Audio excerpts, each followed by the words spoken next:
Bismillahirrahmanirrahim. Assalamualaikum warahmatullahi wabarakatuh, and a very good afternoon to all our distinguished guests, brothers and sisters. Welcome to our online session today. We kindly request all participants to prepare as our program will begin shortly. To ensure a smooth and professional flow today, please take note of a few virtual housekeeping reminders. Please ensure that your microphones are kept on mute throughout the session to avoid any background disruptions. And you are highly encouraged to turn on your cameras to show support and engagement with our speaker. And also, throughout the talk, if you have any questions, you may write them down in the chat box. We'll address it in during the official Q&A session later. Thank you very much for your kind cooperation.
Ladies and gentlemen, announcing the arrival of our honorable speaker for today, Associate Professor Dr. Abdul Bari bin Awang, alongside the organizing committees from the Bureau of Spiritual and Intellectual Development.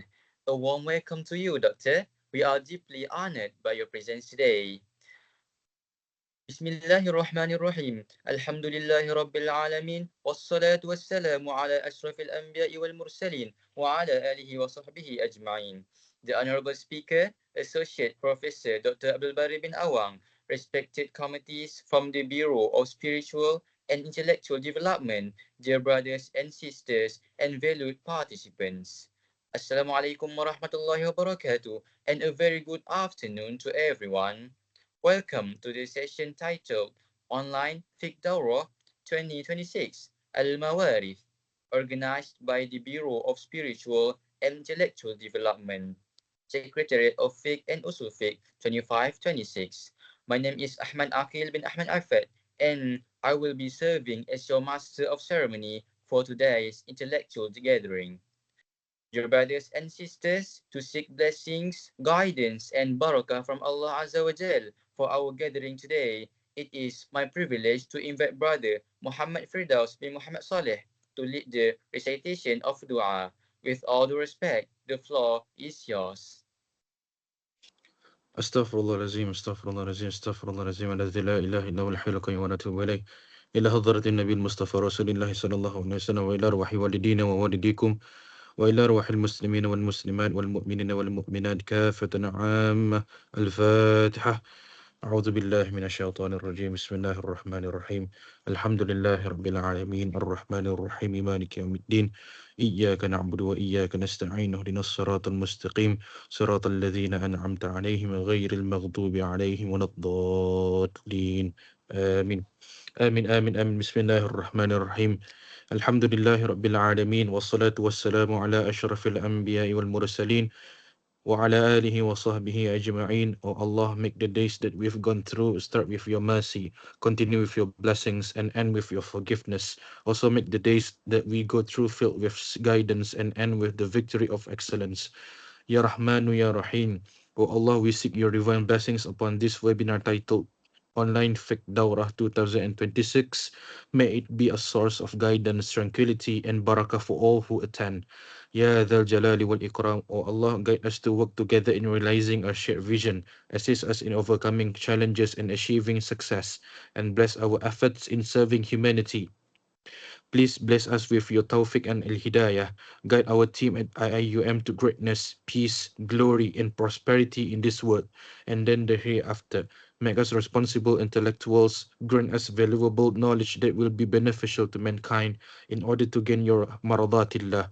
And please forgive us for our wrongdoings. Bestow patience upon us to face the challenges from you. Please accept our deeds and reward us accordingly. O Allah, O Allah, make our work purely for your sake and open the doors of success and guidance for us. اللهم اجعل جمعنا هذا جمعا مرحوما وتفرقنا من بعده تفرقا معصوما ولا تجعل اللهم فينا ولا معنا ولا من يتبعنا شقيا ولا مطرودا ولا محروما. اللهم اجعل خير أعمالنا آخره وخير أعمالنا خواتمه وخير أيامنا يوم نلقاك فيك. اللهم اغفر لنا ذنوبنا والإخواننا الذين سبقونا بالإيمان ولا تجعل في قلوبنا غلا للذين آمنوا ربنا إنك رؤوف رحيم. ربنا آتنا في الدنيا حسنة وفي الآخرة حسنة وقنا عذاب النار. وصلى الله على سيدنا محمد وعلى آله وصحبه وسلم. بفضلك سبحان ربك رب العزة عما يصفون وسلام على المرسلين والحمد لله رب العالمين. آمين آمين يا رب العالمين. جزاك الله خيرا كثيرا to brother Muhammad Firdaus bin Ahmad Saleh for the beautiful and meaningful recitation. May Allah subhanahu wa ta'ala fill our hearts with light, insight and comprehension today.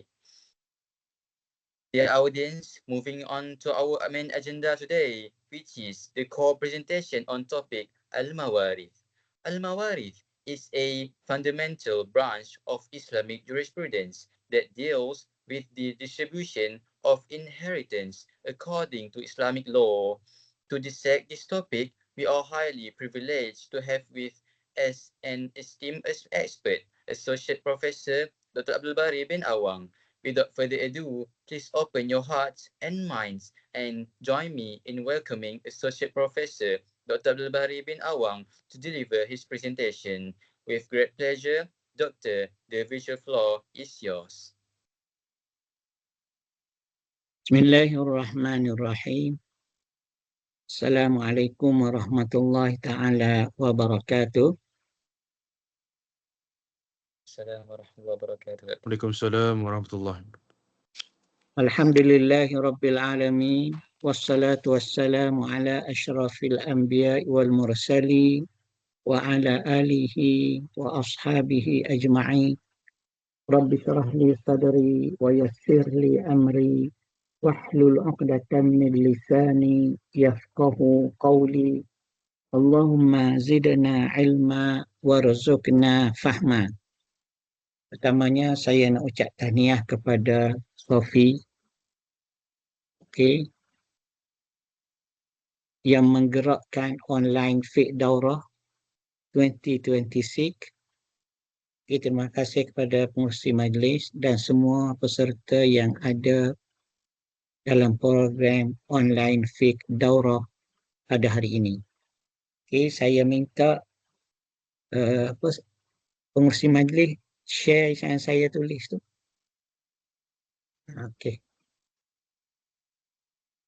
Apabila kita sebut berkenaan dengan fiqh mawaris, ia berkaitan dengan ilmu yang berkaitan dengan harta.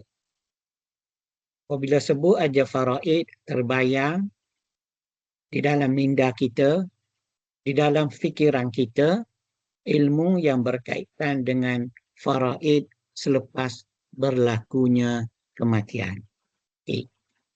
Sebelum kita pergi jauh ke dalam ilmu faraid, maka terlebih dahulu elok kita mengenal harta dalam Islam. Betul tak kita kenal harta dalam Islam? Peranan harta dalam Islam. Jadi kalau kita lihat kepada rukun Islam yang 5, pertamanya mengucap 2 kalimah syahadat. kan seterusnya salat 5 waktu dan seterusnya zakat. Jadi zakat adalah ibadah yang berkaitan 100% dengan harta. Sama ada zakat itu adalah zakat emas, zakat binatang, zakat saham, zakat KWSP dan sebagainya. Okay. Dan rukun Islam seterusnya ialah berkaitan dengan haji. Okay. Haji juga perkara yang berkaitan dengan harta. Okay. Jadi dari segi konsep rukun Islam, Islam adalah berkait rapat dengan harta. Islam berkait rapat dengan harta. Okay. Apabila seseorang tu dah sampai umur balik dan nak berkahwin, okay, Nabi SAW menyebut, ya ma'syara syabab, man istata'a minkum alba'ata falyatazawwaj. Okay, wahai pemuda, jika kamu mampu berkahwin, maka hendaklah kamu kahwin.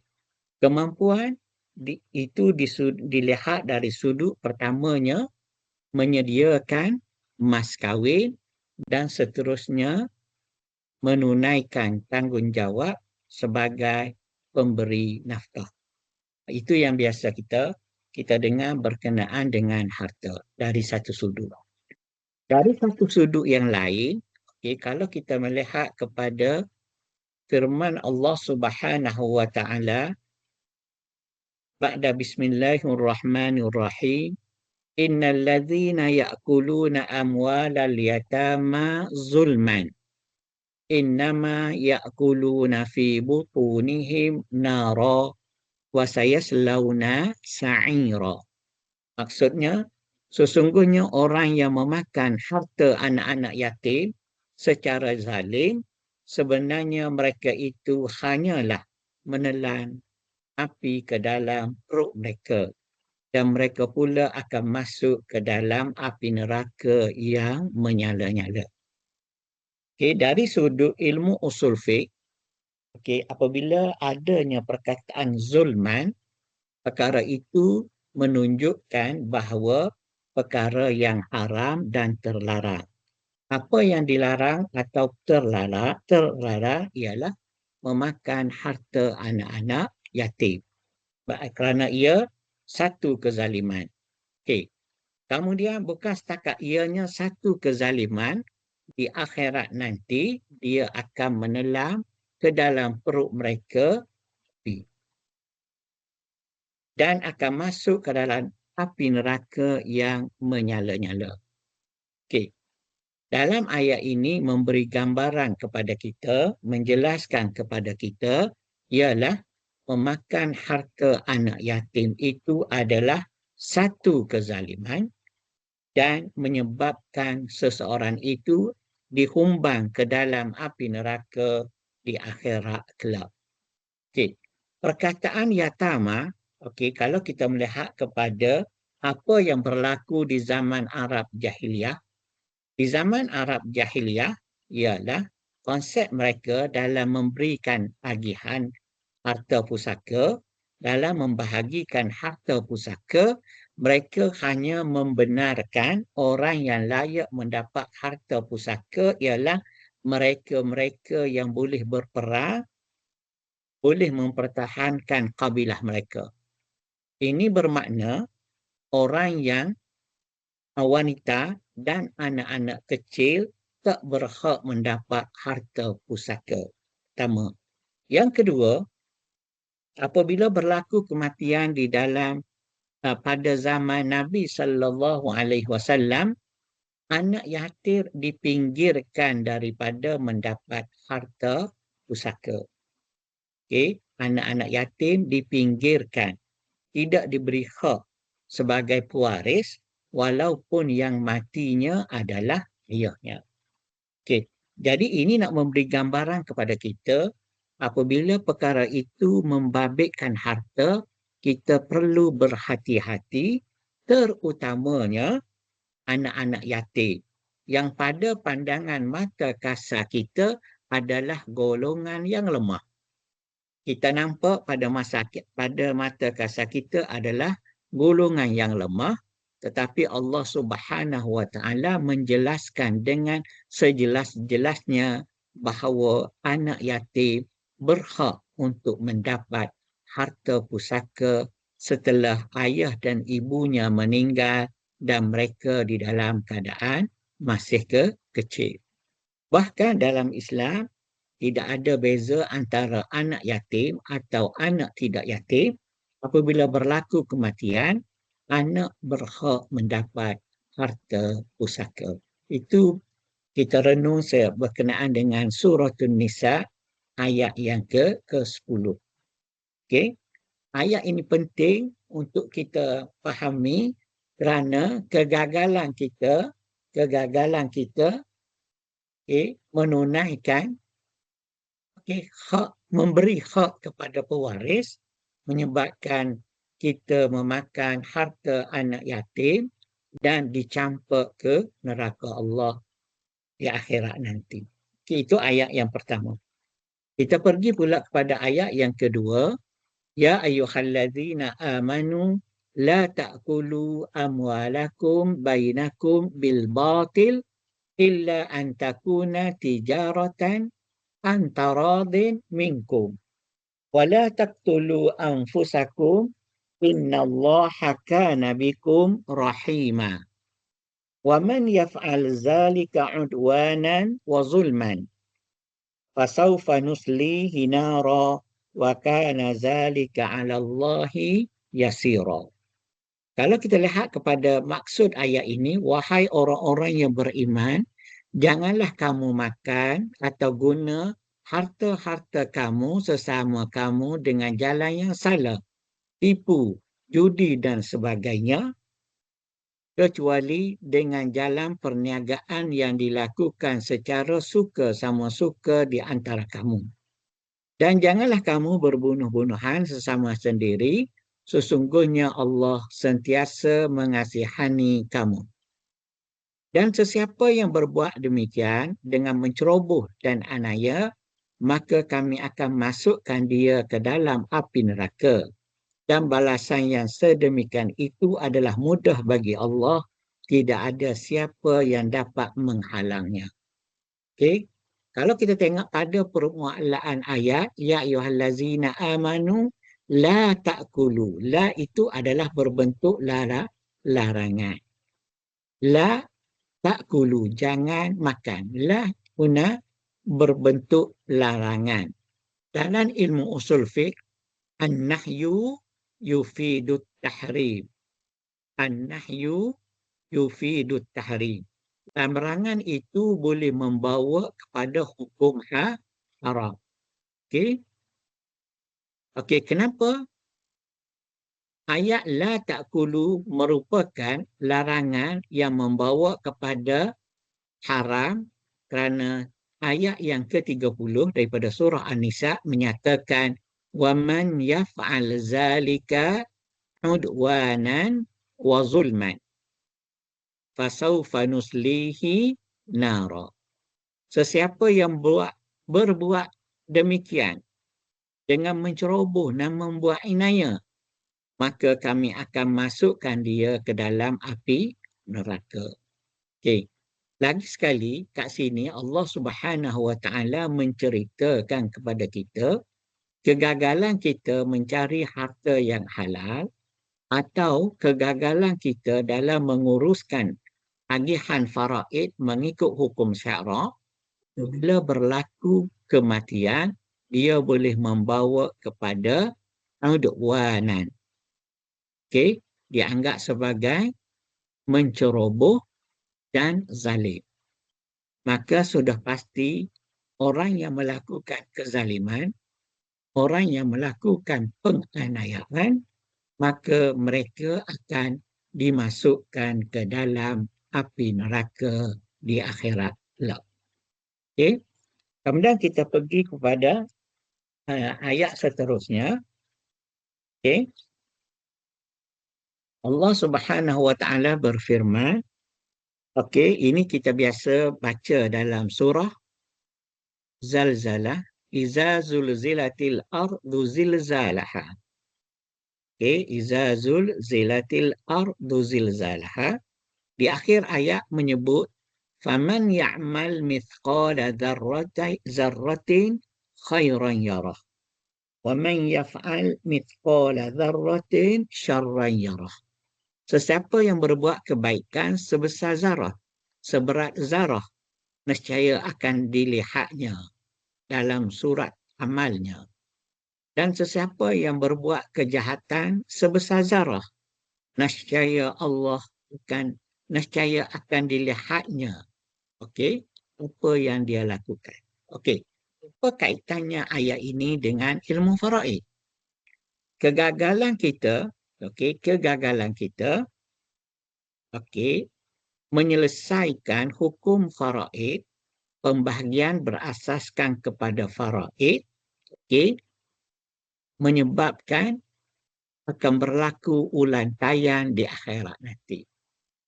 Siapa yang uruskan faraid dengan cara yang baik, dia akan melihat kebaikan di akhirat nanti. Faman ya'mal mithqala dzarratin khairan yarah. Dia akan dapat dilihatnya kebaikan tersebut. Okey, sesiapa yang melakukan kezaliman ketika melakukan pembahagian harta faraid, maka dia melakukan syarran, kejahatan, dan kejahatan itu akan dilihatnya di akhirat. Okay. Kita nampak faraid ini simple, tapi sebenarnya berat kerana akan berlaku ulang tayang di akhirat nanti.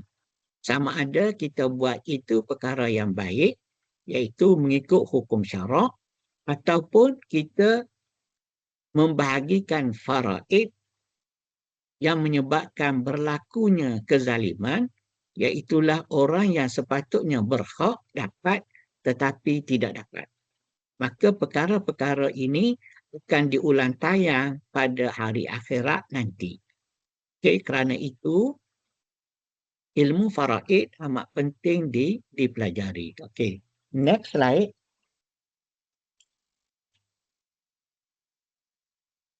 Okay.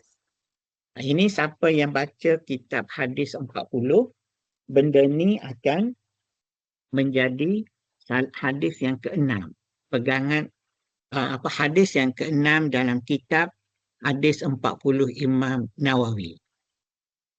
Okey, hadis Nabi an Abi Abdullah Nu'man bin Bashir radhiyallahu anhuma qala sami'tu Rasulullah sallallahu alaihi wasallam yaqul innal halal bayyinun wa innal haram bayyin. Okey. Apa maknanya? Sesungguhnya yang halal itu jelas dan yang haram itu jelas. Okey. Wa bainahuma umurun mushtabihatun. Okey. Wa bainahuma umurun mushtabihatun. Okey, dan di antara keduanya, tengah-tengah antara halal dan haram, terdapat perkara-perkara syubhat, sama-sama dan tidak jelas, yang tidak diketahui oleh banyak manusia. Okey, maka barang siapa famanittaqa syubhat faqad istabra'a li dinihi wa ardihi. Maka barang siapa yang menjauhi perkara syubhat, berarti dia telah menyelamatkan agama dan kehormatannya. Okey. Barang siapa yang menjauhi perkara syubhat, berarti dia telah menyelamatkan agama dan kehormatannya. Okey. Jadi, melihat harta itu halal ataupun harta itu haram, bukan sekadar berkaitan dengan hifzul mal dalam ad-daruriyatil khamsah. Kita ada hifzul din, hifzul aqli, kan? Jadi apabila kita membicarakan tentang harta-harta berdasarkan kepada hukum faraid, kita bukan setakat hifzul mal, tapi kita juga menjaga hifzuddin, menjaga agama kita. Dan kita juga menjaga hifzul irdi atau hifzun nasli. Okey. Ini perkara yang berkaitan dengan hukum faraid. Okey, hukum faraid berkaitan dengan hifzul mal, hifzuddin wa hifzul ird. Okey. Faman ittaqa syubahat faqad istabra'a lidinihi wa ardihi. Okey. Dan hadis seterusnya menyebut waman waqa'a fi syubahat waqa'a fil haram. Barang siapa yang terjerumus ke dalam perkara syubhat, maka ia terjerumus ke dalam perkara yang haram. Okey. Diumpamakan seperti apa? Karra'i yar'a haulal hima yushiku an yarta' fihi. Okey. Sebagaimana penggembala yang menggembalakan haiwan gembalaannya di sekitar tanah larangan, maka lambat laun haiwannya itu akan memasukinya. Okey. Wa inna likulli malikin hima. Wa inna himallah maharimah. Okey. Ketahuilah bahawa setiap raja memiliki tanah larangan, dan ketahuilah bahawa tanah larangan Allah adalah apa-apa yang diharamkannya. Okay. Jadi dalam konteks ilmu faraid, dalam konteks ilmu faraid, kegagalan kita membahagikan faraid, kegagalan kita membahagikan harta berasaskan faraid yang boleh membawa kezaliman kepada pihak-pihak yang lain, sebenarnya kita telah masuk ke dalam larangan Allah Subhanahu wa Ta'ala. Okay. Jadi kita kena ingat kat sini ialah harta faraid berkaitan dengan sama ada ia halal atau sama ada ia haram. Okay. Apabila agihan dilakukan dengan mengikut tuntutan syarak, maka harta itu menjadi harta yang halal. Okey, harta faraid juga boleh menjadi harta yang haram apabila ada pihak-pihak yang sepatutnya mendapat harta pusaka diabaikan atau tidak diberi, atau diberi sebahagian kecil, tidak sepenuhnya. Ini boleh membawa kepada kezaliman kepada pihak yang teranaya atau pihak yang tidak mendapat hak yang sepatutnya dia dapat. Okey. Kemudian kita pergi kepada maqasid syariah. Tengok pada next slide. Itu maqasid syariah. Okey, kita dah biasa dah. Maqasid kita bahagi 3, daruriyat, keperluan asas, hajiyat, keperluan biasa, tahsiniyat, kesempurnaan. Okey. Dalam prinsip asas, kita kata memelihara agama, hifzuddin. Memelihara nyawa, hifzun nafsi. Memelihara akal, hifzul akli. Memelihara keturunan atau kehormatan, kita namakan hifzun nasli. Dan yang kelima, memelihara harta.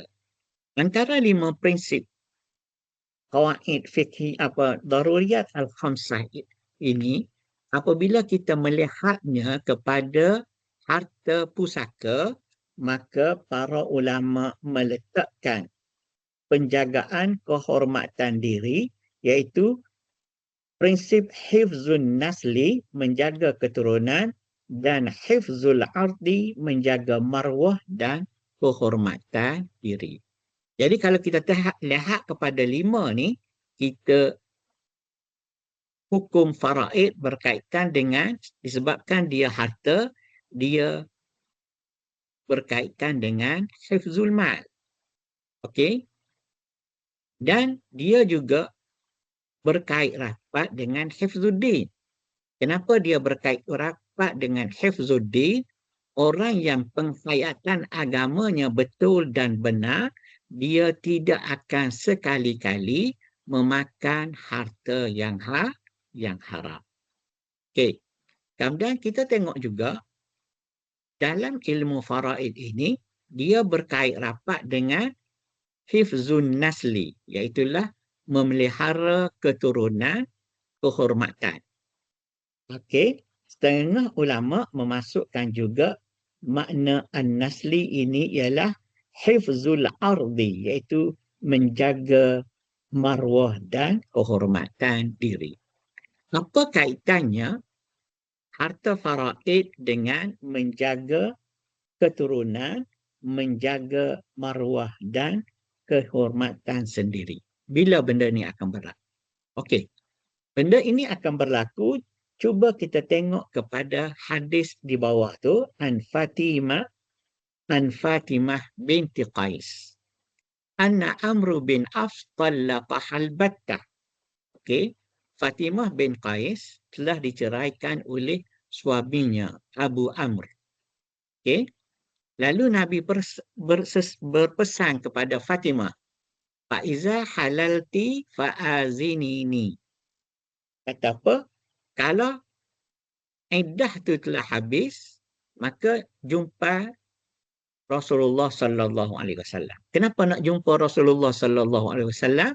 Kerana ada orang yang akan meminang Fatimah binti Qais. Jadi Fatimah pun menyebut, dia kata Muawiyah bin Abi Sufyan meminang aku. Begitu juga Aba Jahmin juga meminang aku. Ada berapa kat situ pinangan? 2 pinangan. Satu daripada Muawiyah, satu lagi daripada Aba Jahmin. Maka Nabi SAW memberi komentar. Dia kata apa? Amma Abu Jahmin fala yada'u asahu an atiqihi. Adapun Abu Jahmin, dia tidak pernah meletakkan tongkat dari bahunya. Apa maksudnya?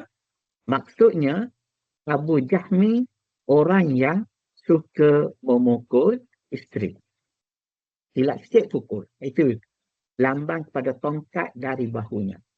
Ada pendapat yang lain mengatakan Abu Jahmin ni dia jarang lekat kat rumah. Okey. Kemudian Nabi SAW memberi komentar kepada Muawiyah tentang Muawiyah.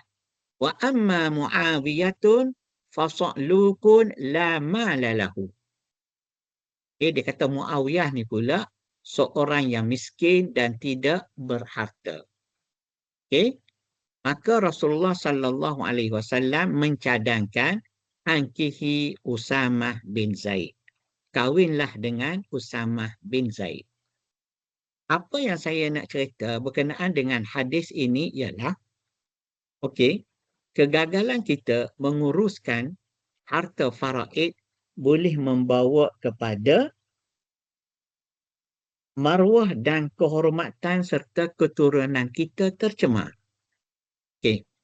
Sebagai contoh, dalam budaya kita ada budaya merisik. Okey, katalah Ali berkenan kepada Fatimah. Okey. Apa yang keluarga Ali akan buat sebelum pergi meminang, dia akan merisik. Okey, dia kata Fatimah, dia akan pergi ke kampung Fatimah.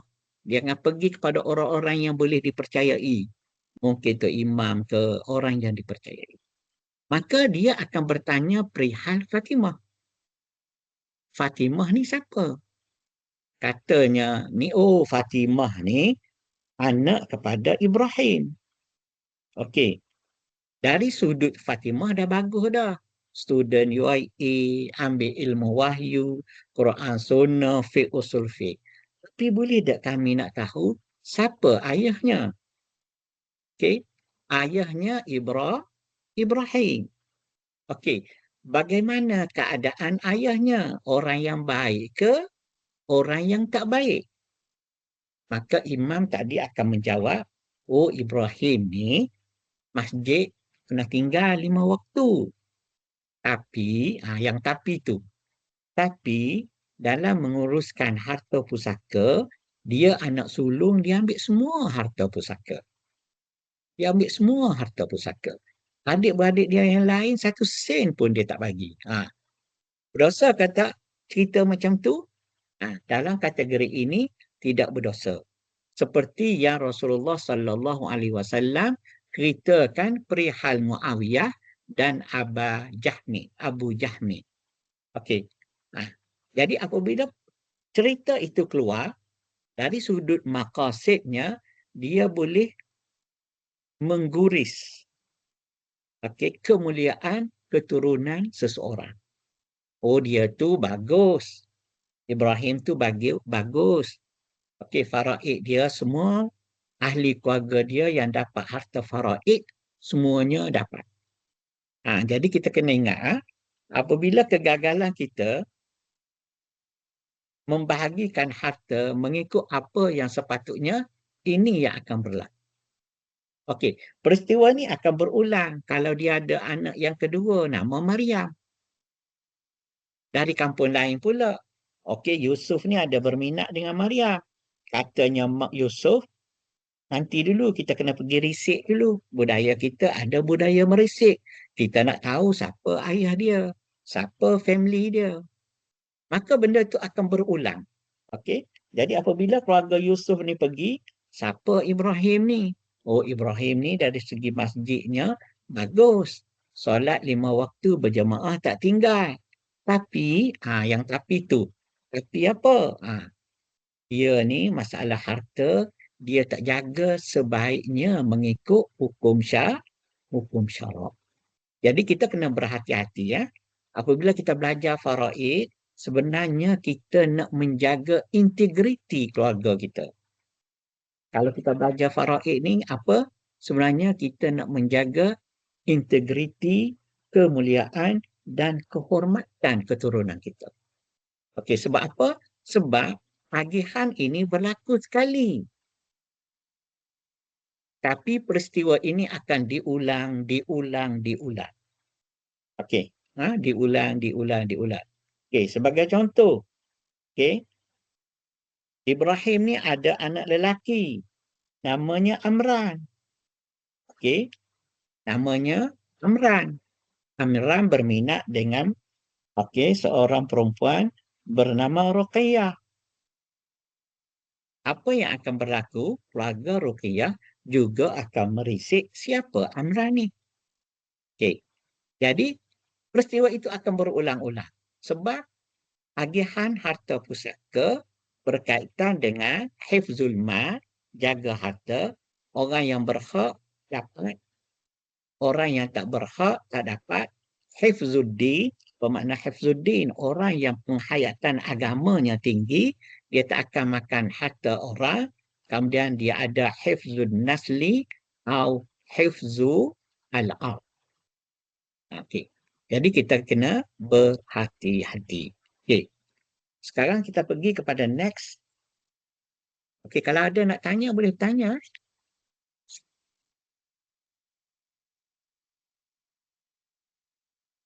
Okey. Nabi sallallahu alaihi wasallam bersabda okey, An Ali bin Abi Talib qala Nabi sallallahu alaihi wasallam la'anallah man saraqa manaral ard. Bermaksud Allah melaknat pencuri. Mana ni kalau boleh kita terjemahkan secara mudah ialah batu sempadan tanah. Okey, kita tak ambil tanah kita buang batu sempadan. Itu pun sudah mendapat laknat Allah Subhanahu wa taala. Sebab apa? Sebab apabila batu sempadan dibuang akan berlaku perselisihan. Ni kita ni nak buat pagar kat mana? Mana batu sempadan antara kita? Jadi orang yang mencuri ataupun menghilangkan batu sempadan dia mendapat laknat daripada Allah Subhanahu Wa Taala. Tu tak ambil tanah lagi tu ya. Buang batu sempadan. Buang batu sempadan. Pun sudah mendapat laknat daripada Allah Subhanahu Wa Taala. Kalau ambil, kita cerita kemudian pasal ambil ni. Okay. Ini yang kita nak bagi tahunya. Okey. Jadi kalau kadang-kadang setengah orang ni dia akan, apabila kita baca hadis ni, Allah melaknat pencuri batu sempadan. Dia akan kata macam, dia akan gelak. Dia kata, berapa nilai batu sempadan? Kalau nak jual berapa? Itu dia tak faham konsep. Konsep kita bukan curi batu sempadan nak dijual. Buang batu sempadan, ambil batu sempadan, tujuannya supaya hilang. Batu tu menyebabkan munculnya perkelahian. Jadi dialah yang menjadi punca perkelahian, maka orang itu akan mendapat laknat Allah Subhanahu Wa Taala. Okey, Allah melaknat pencuri atau pembuang batu sempadan tanah. Sebab tanah diukur berdasarkan kepada batu sempadan. Dan tanah tak semestinya 4 segi tepat. Mungkin dia ada 3 segi.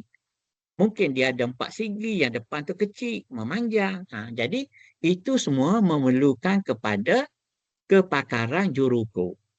Jadi tanah-tanah kita ni kat kampung ke kat mana-mana, biasanya dah ada batu sempadan. Jadi kalau nak beli, nak jual batu sempadan, kalau nak beli tanah, apa biasanya orang buat?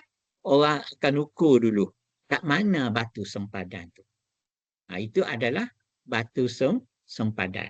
Okey. Kemudian kita tengok pula kepada kisah 7 lapis langit. Okey, 7 lapis langit. Okey. Peristiwa Subhanallazi asra bi'abdihi lailan minal masjidil haram ilal masjidil aqsa allazi barakna hawlahu linuriyahu min ayatina innahu huwas sami'ul basir. Ini kita biasanya miss kuliah ni. Kuliah apa? Kuliah berkaitan dengan peristiwa Isra' dan Mi'raj.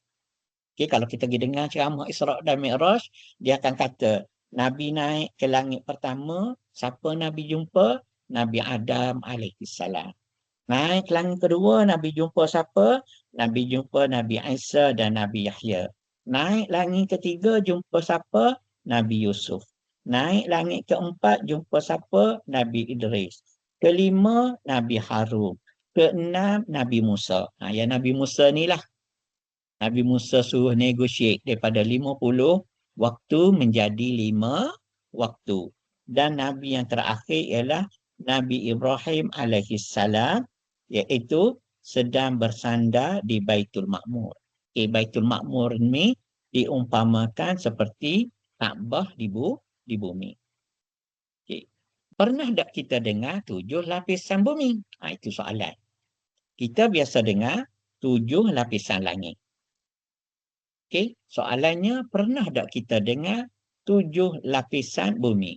Siapa pernah dengar kisah 7 lapisan bumi? Siapa pernah dengar kisah 7 lapisan bumi? Tak pernah dengar kan? Okey. Kalau 7 lapisan langit, dapat A star. Bukan setakat A, A star lagi.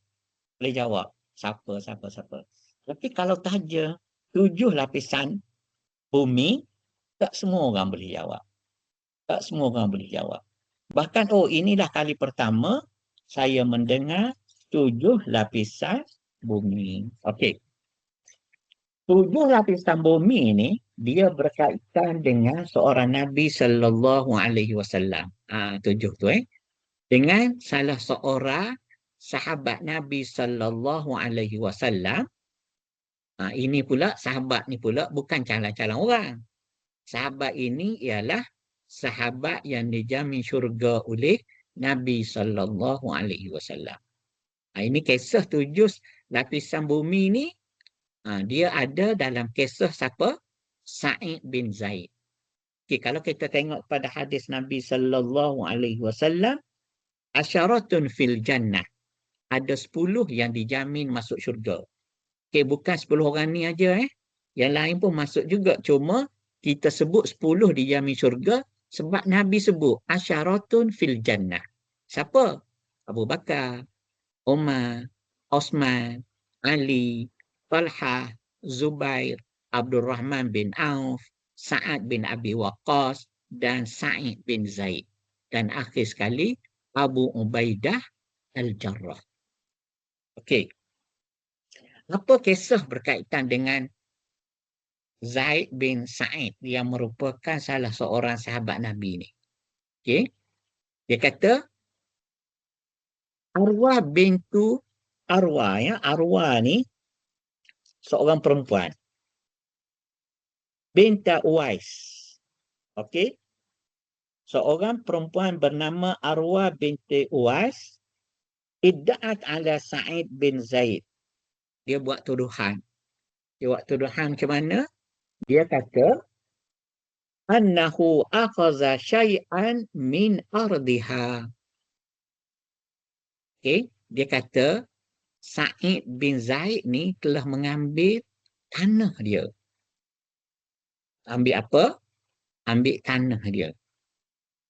Kata apa dia buat? Faqasamathu ila Marwan ibn al-Hakam. Maka wanita tadi pergi buat aduan kepada Marwan. Marwan ni adalah governor Madinah ketika Muawiyah bin Abi Sufyan menjadi khalifah. Okey, Marwan ni juga setiap usaha sulit kepada Sayyidina Osman ketika Sayyidina Osman menjadi khalifah. Dan akhir sekali Marwan ni pun juga menjadi hakim, menjadi khalifah bawah kerajaan Bani Umayyah. Okey. Jadi apa yang Marwan panggil? Dia kata aku dapat aduan daripada arwah yang engkau ambil tanah dia. Okey. Maka dia menjawab. Katanya Sa'id, ana kuntu akhuzu min ardiha syai'an ba'da allazi sami'tu Rasulullah sallallahu alaihi wasallam qala. Okey. Wa ma sami'ta min Rasulillah qala sami'tu Rasulullah sallallahu alaihi wasallam yaqul man akhaza shibran minal ardi zulman fawwaqahu ila sab'i ardin. Jadi apabila Marwan tu panggil Sa'id, wahai Sa'id, arwah datang mengadu kau mengambil tanahnya. Maka Sa'ad berkata tak mungkin aku mengambil tanahnya. Sebab aku pernah dengar Nabi sallallahu alaihi wasallam bersabda. Jadi Marwan pun tanya, apa yang Nabi sabdakan berkenaan dengan tanah ni? Dia kata aku dengar Nabi sallallahu alaihi wasallam sebut sesuatu berkenaan dengan mengambil tanah orang ni. Jadi Sa'id pun jawab, Nabi sallallahu alaihi wasallam dia kata apa? Nabi kata apa? Man akhaza shibran minal ardi. Siapa yang mengambil shibran? Shibran, apa makna shibran? Apa makna shibran? Sejengkal. Dia ambil tanah orang tu, Nabi kata siapa ambil tanah orang? Sejengkal. Okey, apa yang terjadi pada dia? Fawwaqahu ila sab'i ardin. Dia akan meletakkan tanah yang diambil tadi sebagai kalungan di tengkuknya. Diambil berapa? Sejengkal. Sejengkal ni kalau tak silap saya, kalau jari saya ni kalau saya buat sejengkal sebanyak 6 inci saja. Dia ambil 6 inci tapi dia akan dikalungkan 6 inci dikalikan dengan 7 lapisan bumi. Dia ambil berapa? Sejengkal. Sejengkal. Dia ambil sejengkal saja. Tapi dia akan mendapat azab daripada Allah. Dia akan dikalungkan. dengan tanah yang diambil sejengkal tu digandakan kepada 7 lapisan bumi. Siapa pernah pergi kepada 7 lapisan bumi ni? Lapisan pertama, siapa pernah pergi? Kan? Ada tak kita dengar cerita, oh orang ni dah sampai dah di lapisan pertama bumi? Ada. Kan? Okey, jadi kita sambung lagi. Oleh kerana maka Marwan pun kata, lepas ni aku tak akan minta lagi bayinah, keterangan daripada engkau. Okey? Lepas tu, ini yang paling kita takut sekali. Zaid ni disebabkan dia difitnah. Dia dizalimi, dia kata apa? Allahumma in kanat kazibah fa'ammi basaruha. Ya Allah, sekiranya arwah ini berdusta, maka butakan matanya. Waqtulha fi ardiha, dan biar dia mati di tanahnya. Maksud tanahnya sini, tanah yang bersempadan dengan Sa'id bin Zaid. Kan dia jiran dua tu. Okay. Fama mata hatta zahaba basaruha. Memang arwah tak mati, melainkan dia buta dulu. Dan ketika dia buta tu, dia pun berjalan. Summa baina hiya tamshi fi ardiha iz waqa'at fi hufratin famatat. Masa dia buta tu, dia duduk berjalan-jalan meraba-raba di tepi sempadan antara tanah dia dengan tanah Sa'id bin Zaid. Dia jatuh ke dalam dan mati dalam telaga. Okey. Kan? Jadi, kat sinilah timbulnya 7 lapisan bumi. Okey. Dan Allah Subhanahu Wa Taala menyebut kat sini doa orang yang dizalimi Allah Subhanahu Wa Taala terima. Kita perlu belajar ilmu faraid. Biar betul-betul kita faham ilmu faraid. Sebab kalau ada orang yang teranaya, kita duk bimbang dia doa. Nabi SAW menyebut doa orang yang dizalimi, tidak ada hijab antaranya dengan Allah Subhanahu Wa Taala. Okey. Kita pun cubalah cari kat mana lapisan bumi. Kita nak tahu lapisan bumi yang pertama ni kat mana. Okey, sebab tidak ada cerita berkenaan dengan 7 lapisan bumi. Okey. Jadi, kalau kita lihat kepada dalam segi geografinya, kita akan jumpa satu jurang namanya Jurang Mariana. Pernah dengar tak Jurang Mariana? Okey, Jurang Mariana kedalamannya mencapai kira-kira 10,920 meter. Hampir 11 kilometer. Senang cerita kita kata letaklah 11 kilometer di bawah paras laut. Sebagai perbandingan, jika Gunung Everest, gunung tertinggi di dunia dengan ketinggian 8,848 meter, diletakkan ke dalam jurang ini, puncaknya masih tenggelam lebih dari 2 kilometer di bawah permukaan air. Okey. Okey. Berapa kilometer dia punya kedalaman Jurang Mariana ni? 11 kilometer. Betul tak? Kalau ikutkan ni. Okey. Jadi, hadis Nabi kata tadi, dia dibalut di tengkaknya dengan berapa lapisan bumi? 7 lapisan bumi. Diambil banyak mana?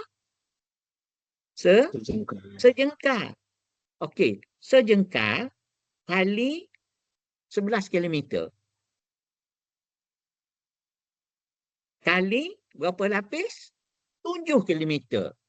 77 kilometer. Ambil berapa tadi sejengkal. Ada tak orang ambil tanah faraid ni sejengkal? Ada tak? Kita kira. Satu, kita tersilap kira. Tak ada sejengkal, tersalah. Mungkin membawa kepada 1 ekar. Itu kita kena faham betul-betul. Kenapa pentingnya ilmu faraid ni? Kita ambil 1 ekar.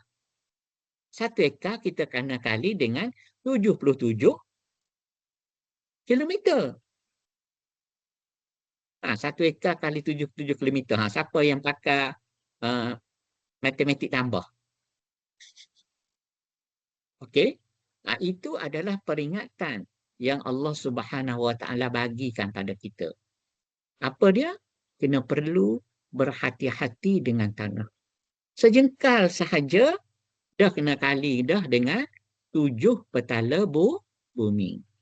Okey. Jadi kalau kita tengok kepada yang kita tahu, yang manusia pernah pergi ialah dia orang masuk kat bangkal kapal Titanic di dasar lautan Atlantik Utara. Yang itu manusia pernah sampai. Kan? Kedalaman tu pernah sampai. Jadi dia baru 3.8 kilometer. Okey? Dan kisah Titanic ni dia menjadi popular pula sebab ada beberapa orang kaya dia guna kapal selam pada tahun 2023 dia nak pergi melancong di kapal Titanic dasar laut tu, dia kemudiannya terbunuh. Kalau pernah dengar lah cerita ni. Jadi ni pelancong kaya dan tragedi kapal selam Titanic. Okey. Jadi kita nak bagi tahu kat kita, bukanlah nak suruh antum semua tengok filem Titanic ni. Tapi nak bagi tahu, bangkai Titanic itu baru 3.8. Juran Marina 11 kilometer. Berapa? 1/4 ada. 3, 6, 9, 12. Lebih kurang. Hampir-hampir baru 1/4 lebih kurang. Atau 1/3. 3, 6, 9. Tapi tak dikalikan dengan 7 lapisan langit lagi. 7 lapisan bumi lagi. Jadi Alhamdulillah, hari ni antum dah dapat cerita berkenaan dengan 7 petala bumi. Nak tak kira faraid? Nak tak bagi faraid kalau tak belajar ilmu faraid? Agak-agak nak kira tak? Itu kita kena berhati-hati. Kita kena berhati-hati. Okey, jadi ambil sejengkal, Nabi kata dikalungkan tengkuknya dengan panah sebanyak 7 lapis bumi. Okay, perkiraan manusia hari ini, mereka hanya tahu jurang paling dalam ialah jurang Mariana tadi tu. Lebih kurang 11 kilometer.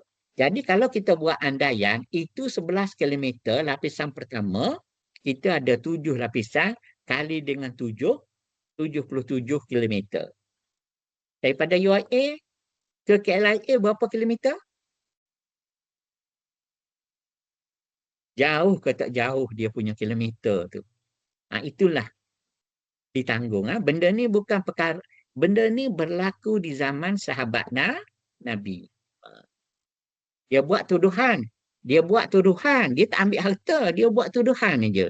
Awak ambil harta saya, dia buat tuduhan. Sahabat Nabi yang dijamin syurga oleh Rasulullah berdoa kerana dizalimi. Okey. Kadang itu berkenaan dengan jurang yang paling dalam. Okey. Jadi kita tengok, hadis seterusnya ialah hadis seterusnya ialah inna Nabi sallallahu alaihi wasallam ba'atha Mu'adzan ila al-Yaman. Faqala ittaqi da'watal mazlum fa innaha laisa bainaha wa bainallah hijabun. Nabi kata apa? Takutlah dakwah orang yang dizalimi. Kerana tidak ada antaranya hijab. Doa orang yang dizalimi, dia dalam satu hadis lagi satu hadis lagi itu saya tertinggal. Satu hadis lagi kata 3 doa mustajab. Tidak ada keraguan padanya. Doa orang yang dizalimi, doa orang yang musafir, dan doa keburukan bapa ke atas anaknya. Yang hadis yang saya sebut di atas tu, ittaqi da'watal mazlum, dia berkaitan dengan orang yang dizalimi. Orang yang dizalimi. Doanya mustajab sebab tidak laisa bainaha wa bainallah hijab. Tidak ada di antaranya dengan Allah hijab. Ini yang kita takut. Apabila kita gagal menyelesaikan isu-isu faraid mengikut hukum yang sepatutnya, maka kita bimbang pihak yang dizalimi itu akan berdoa kepada Allah Subhanahu wa ta'ala. Okey. Okey, untuk hadis seterusnya, ini. Okey, berkaitan dengan doa ditolak. Okey, doa ditolak. Okey, apabila seorang itu memakan harta haram. Okay, Nabi sallallahu alaihi wasallam bersabda, ayyuhan nas innallaha tayyibun la yaqbalu illa tayyiba. Hadis ini ialah berkaitan dengan Nabi bersabda, wahai manusia, sesungguhnya Allah itu maha baik dan tidak menerima kecuali yang baik. Nabi sallallahu alaihi wasallam, wa inna Allah amara al-mu'minin bima amara bihi al-mursalin. Faqala, ya ayyuhar rusul, ulu minat tayyibat. Okay, makanlah dengan perkara-perkara yang baik. Wa'malu salihah, beramallah dengan amal yang soleh. Dalam ayat lain pula, ya ayyuhallazina amanu qulu min tayyibati ma razaqnakum. Okey, dalam hadis ni Nabi ulang 2 kali perkataan tayyibat. Maknanya kita jangan memakan benda yang haram. Kita memilih benda yang tayyibat. Kegagalan kita menguruskan harta menyebabkan kita tidak lagi memakan perkara yang tayyibat. Apa maknanya? Kita makan harta yang haram. Kemudian Nabi SAW menceritakan perihal seorang lelaki. Summa dzakara ar-rajulu yutilu safar ash'atal aghbara. Orang yang musafir dalam perjalanan yang jauh, berambut kusut dan berdebu. Ini adalah nature orang musafir zaman Nabi. Naik unta, naik kuda, naik himar. Okay? Itu adalah tanda-tanda dia bermusafir. Lalu dia berdoa. Okay? Dia kata apa? Yamuddu yadaihi ila sama. Angkat tangan ke langit. Ya Rab. Ya Rab. Okey. Dia kata apa? Dia minta kat Tuhan. Ya Rab. Ya Rab. Okay. Itu yang dia minta. Tapi bagaimana keadaannya? Wa mat'amuhu haramun. Dia makan perkara yang haram. Wa masyarabuhu haramun. Dia minum dengan minuman yang haram. Wa malbasuhu haramun. Dia pakai pakaian yang haram. Wa ghuziya bil haram. Dan dia diberi makan dari sumber yang haram. Fa'anna yustajabu lizalik. Orang macam ni mana mungkin Allah akan kabulkan doanya. Itu kita kena ingat. Okey. Harta pusaka biasanya menjadi sumber kepada harta keluarga. Itu kita kena faham. Harta pusaka di dalam Islam, harta pusaka adalah sumber bagi keluarga. Sebab itu, dalam harta pusaka dia tidak ada ijab dengan qabul. Dia tidak ada ijab dengan qabul. Dia tidak ada kata, ayah bagi kat kamu harta pusaka, anak-anak pun kata, aku terima harta pusaka. Dia tak ada. Harta pusaka ialah harta yang menjadi hak milik secara automatik apabila berlakunya kematian. Jadi harta itu menjadi sumber kepada keluarga. Dalam hadis yang lain, hadis Sa'ad bin Abi Waqqas, dia nak berwasiat dengan hartanya. Nabi kata tak boleh, 1/2 tak boleh. Yang boleh ialah 1/3. As-sulus wa thuluth kathir. 1/3, 1/3 itu banyak. Sebab apa? Antazira warasatakal aghniya khairun min an yatakaffafunan nas. Kamu tinggalkan pewaris kamu yang hidup itu dengan kekayaan dan dia bergantung dengan kekayaan kamu lebih baik daripada dia mengemis dengan orang lain. Okay. Jadi Allah Subhanahu Nabi SAW menyebut bahawa harta zakat adalah sumber bagi keluarga. Jadi harta yang gagal difaraidkan. Ini yang kita bimbangkan. Apabila kita gagal buat faraid mengikut selayaknya dan ada orang yang teranaya, maka apa yang kita makan adalah makanan yang haram. Apa yang kita minum adalah minuman yang haram. Apabila kita pakai pakaian yang haram. Jadi kita bawa balik pula ke keluarga kita, kita bagi mereka makanan yang haram. Jadi orang yang macam ini, Nabi SAW menegaskan bahawa orang yang macam ini doanya tidak mustajab. Tidak diterima oleh Allah Subhanahu wa ta'ala. Okey, jadi kita ingat doa senjata orang mukmin, tapi doa ditolak kerana kita memakan harta yang haram. Okey. Dan next slide. Next apa tu? Okey. Itu yang saya kata yang ada 3 pihak yang dakwah doanya mustajab.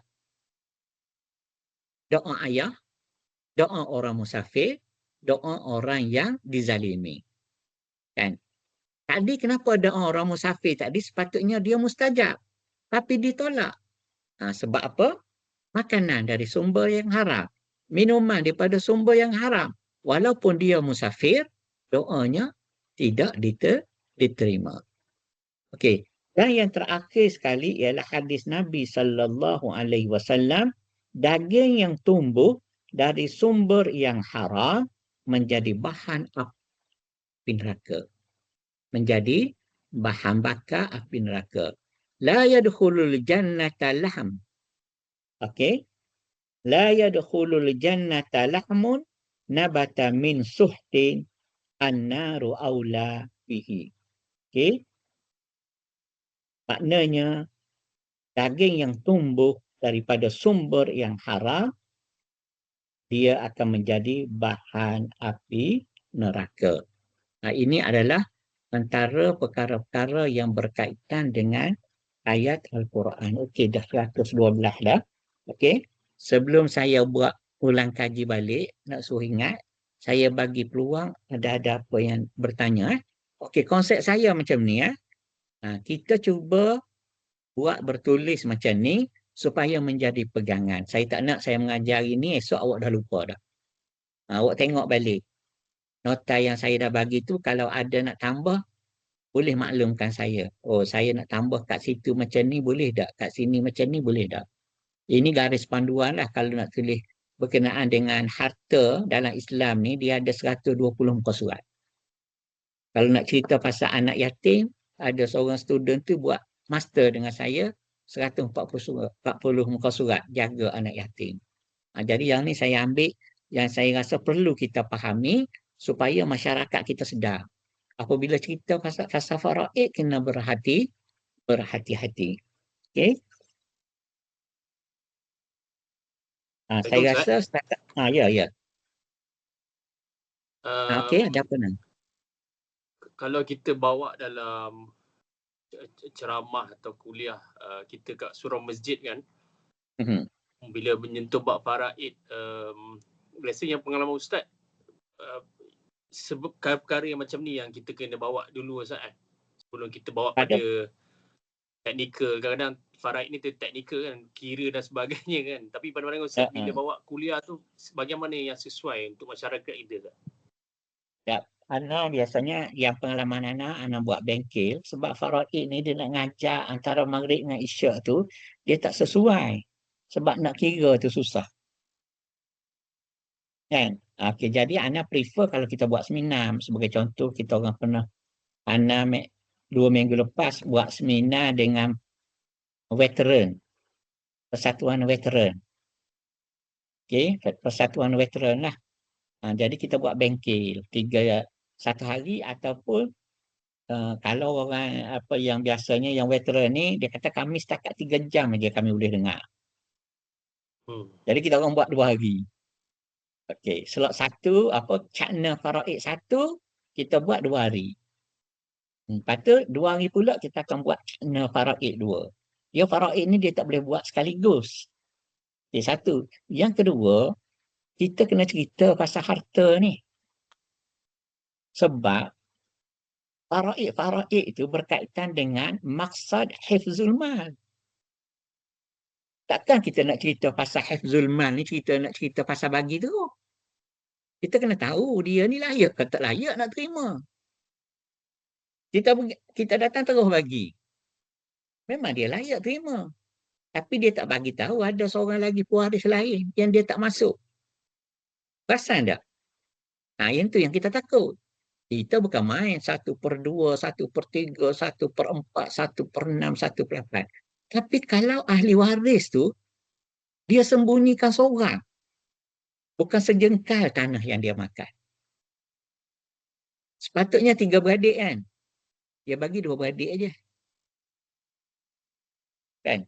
Sepatutnya 8 beradik. Dia bagi 7 beradik aja. Dia kata apa? Dia ni mak lain. Dia nak bagi harta ayah. Ayah sama kan? Ayah sama. Ayah kahwin 2. 4 kat sini, seorang kat sana. Ayah mati. Yang kita nak faraid, harta ayah bukan harta mak. Dia cakap dia tak boleh. Sebab dia mak lain. Yang kita nak bagi ni harta siapa? Harta ayah. Yang matinya ayah. Siapa pewaris ayah? Semua termasuk anak sekarang, anak sebelum kena masuk. Jadi kenapa Nabi sebut sejengkal? Mana ada orang nak ambil sejengkal? Ambil tanah mana ada sejengkal? Buat apa nak ambil sejengkal?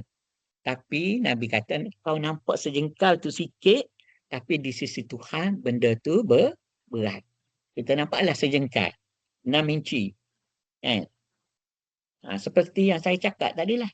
Apabila kita kata pencuri batu sempadan dilaknat. Orang akan kata, batu sempadan ni berapa sen je harga. Tuan-tuan nak jual pun tak laku. Maksud kita bukan masalah perbuatan dia tu. Kesan daripada perbuatan dia. Apa kita nak buat pagar? Susah lah. Kita dua ni mana sempadan. Nak buat pagar. Lepas tu gaduh. Biasanya sebab itu, dalam hadis lain, Nabi berpesan tahu. Mazala Jibril yusini bil jar hatta zanantu annahu sayuwarisahu. Jibril apabila turun jumpa Nabi, Jibril ni pesan pada Nabi, dengan jiran kamu kena buat baik. Sehingga Nabi kata dia ni boleh mewarisi harta. Sebab apa? Sebab kita dengan jiran kita ada sempadan, dia hormat sempadan itu, dia hormat, kita hormat. Gaduh lah. Kalau antara salah satu pihak tidak hormat, itulah yang jadi kepada sahabat Nabi tadi tu. Dia tak hormat, bahkan dia tuduh pula. Sepatutnya, tanah mesti ada sempadan. Dia tanah tak boleh tak ada sempadan. Okey. Jadi, pada pandangan anak, pengalaman anak, pernah anak mengajar benda ni antara maghrib dengan isyak. Nak balik tu, seorang tu datang. Dia kata, saya tak ikut faraid. Macam mana? Dia kata, kalau tak ikut faraid, macam yang saya ajar tu lah. Macam yang saya ajar tu lah. Saya tak boleh lari daripada apa yang saya ajar. Saya tak boleh nak kata, okey, awak ambil faraid. Tak boleh. Walaupun pahit, saya kena kata. Tapi benda-benda macam ni, biasanya tidak disukai lah. Bahkan mereka merasa mereka tu terkena. Sebenarnya kita nak bercerita kebenaran. Okey. Kalau nak suruh glamour, pujilah. Alhamdulillah kita semayang sunat duha hari ni 4 rakaat. Lepas tu kita ada kuliah duha. Kan? Cuba bayangkan hadis Nabi tadi kata kan.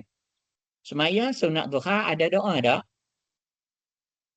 Ada doa. Doa kita terima ke tak? Nabi kata kalau sumber makanannya haram, pakaiannya haram, minumannya haram, Tuhan tak terima. Itu yang saya cuba nak tekankan. Ada orang azan, kita rehat, kita berhenti sekejap nak dengar azan, lepas tu saya buka peluang nak tanya. Ini azan tak UAE.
Okay,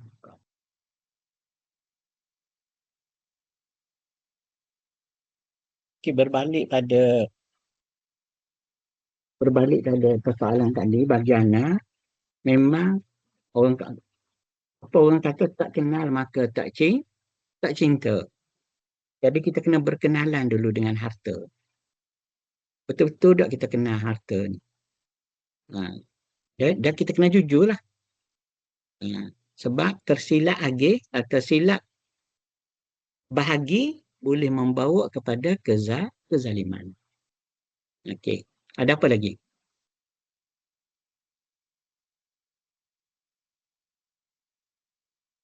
Ada siapa nak tanya lagi? Saya soalan doktor. Contoh berkenaan dengan doktor cakap kalau tentang kalau kita buat sumber-sumber kita macam baju ataupun makanan atau apa-apa, kita tu bersumberkan benda yang haram akan mengganggu ataupun ditolak doa kita. Tapi contohnya kalau seorang usaha Muslim tu dia selalu bersedekah, dia selalu buat umrah kan, dengan harta dia semua ada jalan Allah. Dan masa yang sama dia juga terlibat dalam penipuan mungkin cukai atau rasuah dalam dia punya bisnes dia. Jadi apakah status amalan-amalan dia tersebut? Okey. Soalan tu kita KIV dulu sebab slide seterusnya saya akan jawab. Ada ni, macam mana ni? Ada. Kita ada, ini lagi panas ni sebenarnya. Muka surat seterusnya ni lagi panas. Bagi panas kepada orang yang tidak berhati-hati dalam memilih harta. Kalau orang tu berhati-hati memilih harta, selamatlah dia. Tapi kalau dia tidak berhati-hati, apa yang Nabi cerita lepas ni semakin panas. Cukuplah kalau kita kata tadi kan, sejengkal tadi. Dah 7 lapisan bumi. Memang pengalaman saya apabila saya sebut cerita 7 lapisan bumi ni, kebanyakan ramai tak tahu. Kebanyakan tahu 7 lapisan bumi tak tahu, 7 lapisan langit memang tahu. Okey, ada apa lagi? Yang tu kita akan KIV next.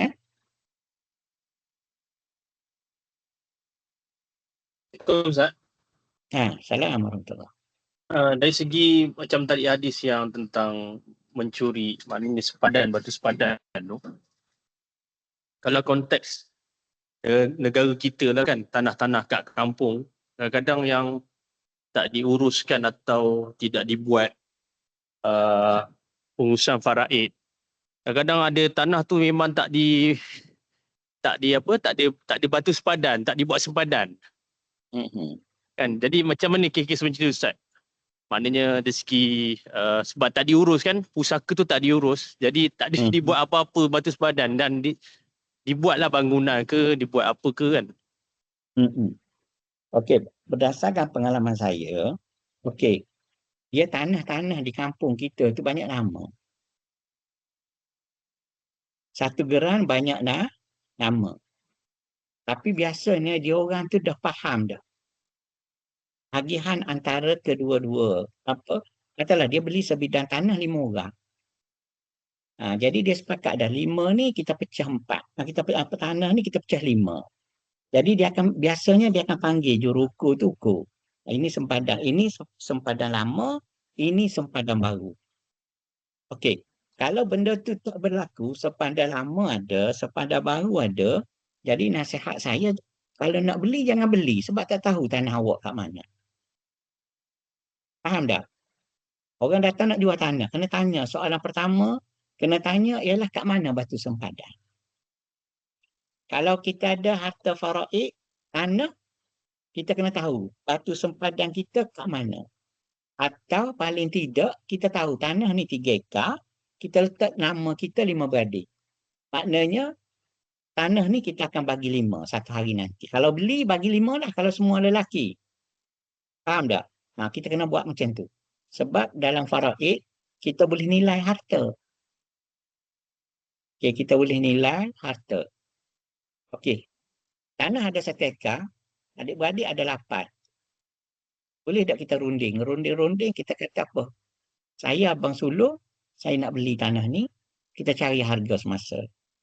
Jadi, apabila berlaku jual beli, tadi, maka harta yang dibeli tadi tu diagihkan. Duit tadi. Jadi kena ada persetujuan dulu. Yang masalah kat kampung ni, anak duk nampak, apabila seorang tu mati tidak dituntut, maka berlakulah hukum munasakhat. Maknanya waris berlapis-lapis. Waris berlapis-lapis. Kemudian kalau kita nak beli tanah, pertama kita kena tanya, kena tahu batu sempadan yang betul. Yang kedua, ada jalan ke tak ada jalan. Sebab kecoh baru ni, beli harta mahal, jalan tak ada. Jangan percaya 100% kepada ejen jualan. Ejen jualan ni masa nak jual tu memang manis. Tapi dia sembunyikan perkara-perkara yang pahit. Jalan nak masuk ke tanah, ada. Okey, pengalaman Ana pernah pernah nak beli tanah. Tanah tu di tepi pantai. Ana kata tak boleh, kita kena pergi tengok batu sempadan. Okay, apabila kita pergi tengok kat batu sempadan, nak masuk ke tanah tu mesti melalui tanah orang Cina. Dan orang Cina tu tak nak jual bahagian jalan nak masuk tu. Dia tak nak jual. Dia nak apa? Dia nak tanah yang kita nak beli tu, dia bagi jalan, dia nak tanah yang kita beli tu kongsi dengan dia. Itu hak dia lah sebab tanah dia. Cuma bagi kitanya, harta ni apa-apa berhati-hati. Nak beli rumah berhati-hati, nak beli tanah berhati-hati. Kemudian nak faraid pun kena berhati-hati juga. Jadi anak rasa macam tu, maknanya tanah-tanah kat kampung tu dia susah nak difaraidkan sebabkan dia berlapis. Biasanya satu geran tu 5-6 nama. Tapi dia ada macam satu persefahaman tahu. Batu sempadan antara orang ni dengan orang ni. Dia kata itu kat pokok pinang tu sebagai contoh.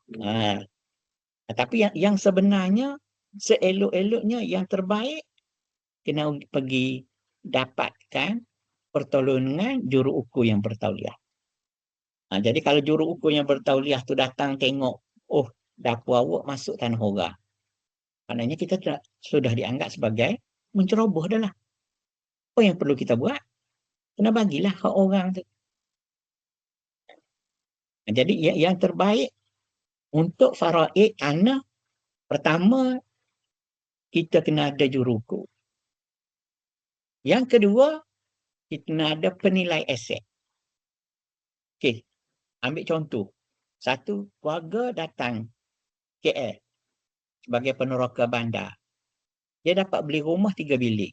Rumah flat 3 bilik. Anak dapat 6 orang, semua lelaki. Mati ayah, tak ada masalah lagi. Ibu duduk dalam rumah tu. Apabila mati ibu, takkan orang nak duduk dalam satu rumah. Dah lah semua dah kahwin. Maka penyelesaiannya ialah salah seorang akan membayar harga rumah tu atau terpaksa jual rumah tersebut dan difaraidkan. Ada apa lagi? Jelas saya bagi respon jadi. Jelas Ustaz. Cuma memang dekat betul banyak tanah-tanah Melayu kita ni di dalam kawasan tepi jalan semua tanah Cina. Jadi kita kena minta nak masuk tu memang kena lalu tanah Cina tu. Ya. Itu memang itu pengalaman anak pun macam tu. Masa bila nak beli tu memang dan yang dalam kes yang tanah anak nak beli tu, Cina tu cakap dia tak akan jual tapi boleh runding. Apa makna boleh runding? Dia bagi kita masuk tanah kita tu dia naklah 1/3 ke. Sebab dia kata tanah dia kat luar ni harganya mahal. Kalau tak ada tanah saya, awak tak boleh masuk. Dia duk main macam tu lah. Jadi kita tengok macam tu nak beli macam mana. Jalan okey. Dan biasanya sekarang ni yang masalahnya tanah-tanah dalam hutang lah. Tanah-tanah dalam hutang. Zaman sekarang ni dah gajah pun ramai dah keluar masuk kampung apa semua kan. Jadi tak ada dah orang nak menoreh apa semua. Dulu orang pergi menoreh. Kan? Itu kita punya masalah-masalah yang berbangkit lah dalam ilmu faraid ni. Itu antaranya lah. Tanah terbiar. Kan? Kenapa tanah tu terbiar? Kerana tidak difaraidkan. Tak tahu boleh dapat kat siapa. Tapi tak apa, kita akan belajar lagi. Uh, itu apa? Cuma saya nak tanya, untuk next ni bila kita nak buat? Hari Isnin juga ke? Kalau ikutkan jadual asal, kita ada 27 Ogos. Doktor. Ustaz, so kita 27 dan Isnin seterusnya tu lagi. Maknanya kita akan ada 27, 7 dan 10, betul? Dengan 31. 31. 27 Ogos dengan 31. 31 hari Merdeka. Oh, okey. Okey. Kalau jadual yang saya dapat ni 27 Ogos, 7 dan 10 September. Kalau macam tu okey. Kejap saya tengok kalender. Okey, saya minta maaf hari tu sebab saya memang tak sihat. Okey, hari ni 24. Okey, saya nak tanya, hari Khamis ni ada ke tak? Hari Khamis ni 27 kan? Ya, betul. Ada sebab yang kita okey. buat Isnin ni pun ganti kelas yang sebelum ni. Sebab kita ada 5 sesi. Okey. Jadi 27 ada. Kemudian 31 kalau ikutkan jadual saya dalam jadual yang antum bagi kat saya ni 7 dan 10 next. Lepas 27 kita ada 7 Ogos dengan 10 Ogos. 7 dan 10. Ya, betul. Dengan yang kita akan buat juga 31 sebab yang ganti sesi sebelum. Ya, betul. Okey. Jadi kita akan ada kelas 27, 7 dan 10. Okey? Boleh. Okey. Maintainlah 27, 7 dan 10. 31 tu tak sesuai tu. Lagi pun nak balik kampung tu sempena cuti kemerdekaan tu nak ambil cuti seminggu. Anak datang balik 6 hari bulan. Jadi lagi 3 sesi lah kan Ustaz? 27, 7 dan 10. InsyaAllah sempat kira faraid tu. Sebab slide saya dah bagi kan? Dah bagi dah. Untuk kiraan tu sekejap aja. Terima kasih. Okey. Sama-sama. Okey. Untuk hari ini setakat tu je lah dulu. Assalamualaikum warahmatullahi wabarakatuh.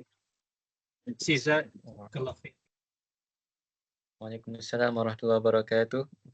Due to time constraint, we will conclude our session here for today. And before we officially close our ceremony today, it is a tradition for us to capture memories together. Therefore, we will now proceed with a virtual photography session. I humbly request all participants, committees, and our honorable speaker to turn on your cameras right now. And please put on your best smiles while our multimedia team takes a few screenshots to commemorate today's event. Multimedia team, please let us know when you are ready to take the shots.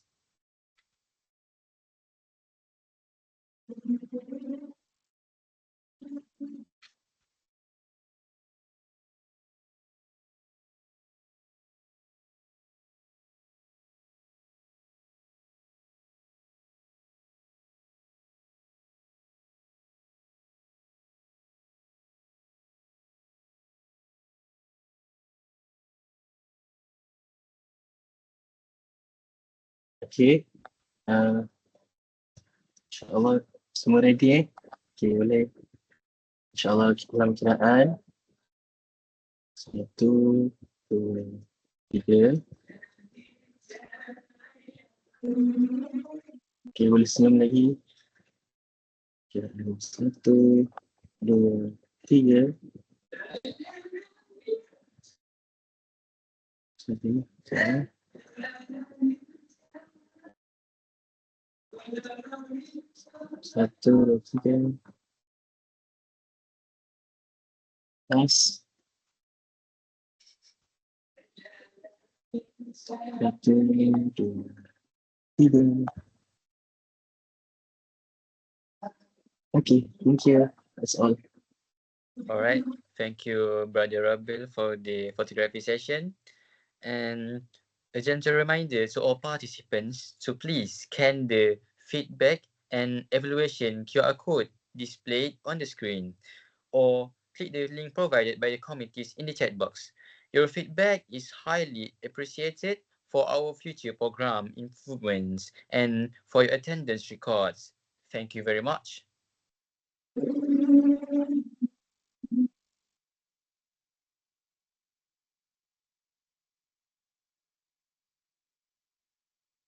Terima kasih, Doktor. Okay, sama-sama. Okay, saya minta keluar ya.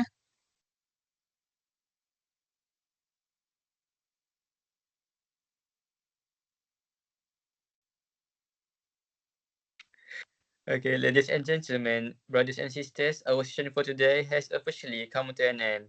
Once again, on behalf of the organizing committee, we would like to express our deepest gratitude to our honorable speaker, Associate Professor Dr. Abdul Bari bin Awang, for his invaluable time and wisdom. We also extend our appreciation to the Bureau of Spiritual and Intellectual Development on all of you, to wonderful audience, for gracing this virtual platform with your presence and active participation. We sincerely apologize for any technical shortcomings or deficiencies throughout the ceremony. Let us end our session today with the recitation of Tasbih Kafarah and Surah Al-Asr.